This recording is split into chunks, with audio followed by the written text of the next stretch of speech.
పట్టుదలతో చేస్తే సమరం తప్పకుండా నీదే, విజయం కష్టపడితే రాదా ఫలితం పదరా సోదరా.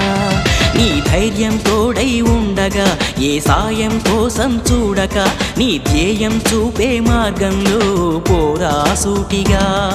ఏనాడు వెనకడుగేయక ఏ అడుగు తడబడనీయక, నీ గమ్యం చేరేదాకా దూసుకుపోరా సోదరా. పట్టుదలతో చేస్తే సమరం తప్పకుండా నీదే, విజయం కష్టపడితే రాదా ఫలితం పదరా సోదరా.